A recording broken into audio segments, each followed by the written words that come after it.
কারণ এই জুলাই আপনাকে বাংলাদেশে নিয়ে এসেছে। এই জুলাইয়ের কারণেই আপনি আপনার মায়ের কবরে মাটি দিতে পেরেছেন। এই জুলাইয়ের কারণেই শিলং থেকে সালাউদ্দিন সাহেব এসে স্বরাষ্ট্রমন্ত্রী চেয়ারে বসতে পেরেছে। সুতরাং যদি জুলাইকে অগ্রাহ্য করতে চান, এই জুলাইয়ের প্রজন্ম আপনাদেরকে ক্ষমা করবে না। সুতরাং সময় থাকতে সাবধান হয়ে যান, ইতিহাস থেকে শিক্ষা নিন।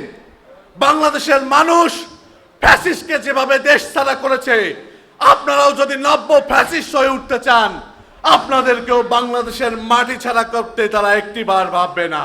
বিভিন্ন সময় যখন কোনো দুর্ঘটনা ঘটে, তখন আমরা দেখতে পাই মালিক শ্রেণীরা যে কোনো মূল্যে তাদের ক্ষমতার দাপটে পার পেয়ে যায়, কিন্তু আমাদের শ্রমিক ভাইদের দেখার আর কেউ থাকে না।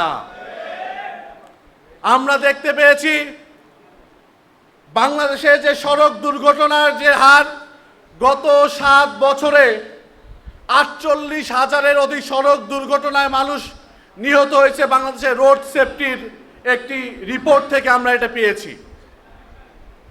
এক্ষেত্রে আমাদের বাস, ট্রাক, অটোরিকশা সহ যে সকল শ্রমিক ভাইরা এর সাথে জীবন দিয়েছেন, যারা বিভিন্নভাবে পঙ্গুত্ব বরণ করেছেন, তাদের খোঁজ খবর নেওয়ার কেউ থাকে না। ঢাকা বিশ্ববিদ্যালয় কেন্দ্রীয় ছাত্র সংসদ ডাকসুর পরিবহন সম্পাদক হিসেবে আমরা আমাদের সেক্টরে কাজ করার চেষ্টা করেছি এবং শিক্ষার্থীরা আলহামদুলিল্লাহ পরিবহন সেক্টরে অনেক বেশি তারা খুশি। আমরা ডাকসুতে পরিবহন সেক্টরের আমূল পরিবর্তন করতে সক্ষম হয়েছি।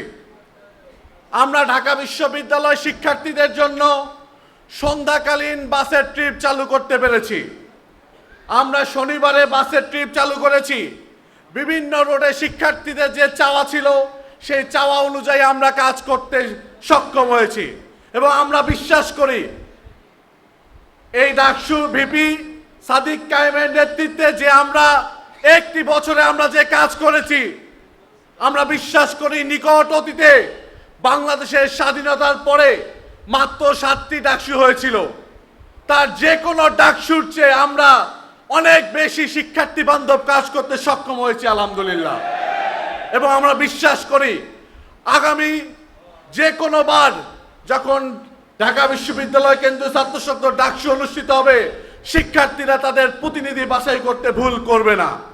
এবং আমরা সরকারের প্রতি আহ্বান জানাবো যে রক্তের বিনিময়ে আপনারা এই বাংলাদেশের ক্ষমতার মসনদে বসেছেন, যে জুলাইয়ের আকাঙ্ক্ষার মাধ্যমে আপনারা এই বাংলাদেশে নতুনভাবে রাজনীতি করার সুযোগ পেয়েছেন, সেই জুলাইকে ভুলে যাবেন না। মাননীয় প্রধানমন্ত্রী তারেক রহমানকে আমি হুঁশিয়ারি উচ্চারণ করতে চাই, গণভোটে 70% বাংলাদেশের মানুষ যে জুলাইকে হ্যাঁ বলেছে, যে রিফর্মকে হ্যাঁ বলেছে, 51% মতামত নিয়ে আপনারা 70% মতামতকে অগ্রাহ্য করার সাহস করবেন না। কারণ এই জুলাই আপনাকে বাংলাদেশে নিয়ে এসেছে। এই জুলাইয়ের কারণেই আপনি আপনার মায়ের কবরে মাটি দিতে পেরেছেন।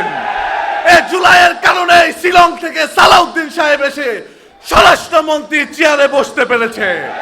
সুতরাং যদি জুলাইকে অগ্রাহ্য করতে চান, এই জুলাইয়ের প্রজন্ম আপনাদেরকে ক্ষমা করবে না। সুতরাং সময় থাকতে সাবধান হয়ে যান, ইতিহাস থেকে শিক্ষা নিন। বাংলাদেশের মানুষ ফ্যাসিস্টকে যেভাবে দেশ ছাড়া করেছে, আপনারাও যদি নব্য ফ্যাসিস্ট হয়ে উঠতে চান, আপনাদেরকেও বাংলাদেশের মাটি ছাড়া করতে তারা একটিবার ভাববে না। এবং আজকের অনুষ্ঠানে যারা এখানে সারা বাংলাদেশ থেকে এসে উপস্থিত হয়েছেন, তাদেরকে আন্তরিক কৃতজ্ঞতা জানাচ্ছি এবং নিজেদের অধিকার আদায়ের আন্দোলনে আপনারা একত্রে থাকবেন, বাংলাদেশের মানুষের অধিকার আদায়ে আপনারা পাশে থাকবেন এবং সকল অন্যায় অবিচারের বিরুদ্ধে আপনারা রাজপথে থাকবেন। এই আহ্বান রেখে আমার কথা এখানে শেষ করছি। বাংলাদেশ জিন্দাবাদ, ইনকিলাব জিন্দাবাদ।